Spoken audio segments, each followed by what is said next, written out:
पुंडलीक भक्त की कथा बहुत कम हमारे उत्तर भारत में लोग जानते हैं। ये पहले भक्त नहीं थे। अपने माता पिता के प्रति इनकी श्रद्धा भावना नहीं थी।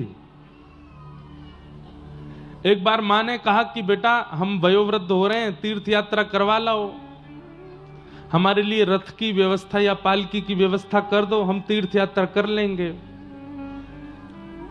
तो पुंडलीक बोले कि भगवान ने 2 पैर दिए हैं, चल के चले जाओ, अब मेरे पीछे क्यों पड़े हो कि पालकी लाऊं, रथ लाऊं या कुछ लेके आऊं। तो माता पिता बोले कि दुर्भाग्य से ऐसा पुत्र है, अब क्या कर सकते हैं, चले गए। यहां पुंडलीक के कुछ मित्र, एक मित्र बड़ा धनवान था, वो रथ लेकर के आया और अपने मित्र पुंडलीक से बोला चलो मैं नया रथ लेके आया हूं, थोड़ा घूमने चलते हैं। पुंडलीक बोला हाँ चलो। रथ में घूमते हुए जब जा रहे थे तो रास्ते में माता पिता दिखे पुंडलीक को, दोनों वयोवृद्ध बेचारे सामान लेके तीर्थ यात्रा पे जा रहे थे। तो पुंडलीक ने नजर और फेर ली कि कहीं इनको बैठाना ना पड़ जाए। ऐसा था, माता पिता के प्रति कोई श्रद्धा नहीं। विशेष रूप से सारे युवा ध्यान से सुनिए और माता पिता भी सुनिए। आजकल, पहले एक जमाना था कि बच्चों को मातृ पितृ संस्कार सेवा के देने पड़ते थे, पर आजकल माता पिताओं को भी समझाना पड़ता है कि माता पिता कैसे बना जाए।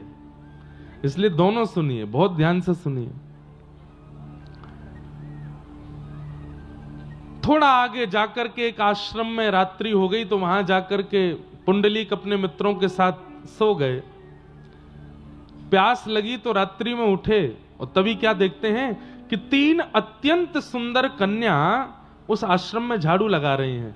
और झाड़ू लगाते लगाते लगाते लगाते अचानक से वो अत्यंत सुंदरी, अत्यंत कुरूप हो गई। और जैसे ही उनका रूप कुरूप हुआ तो झाड़ू लगा करके जितनी रज वहां इकट्ठी हुई, उस रज को जैसे ही उन्होंने पुनः माथे से लगाया, फिर से सुंदर हो गए। पुंडलीक की आश्चर्य देख रहा था, दौड़ करके गया और कहा आप तीनों कौन हो? और मैंने अभी अभी देखा आपका रूप इतना कुरूप और ये रज लगाते ही आपका मुखमंडल बिल्कुल सुंदर हो गया। मैं ये समझ नहीं पाया हूं, ये चमत्कार है कि जादू है, क्या है ये?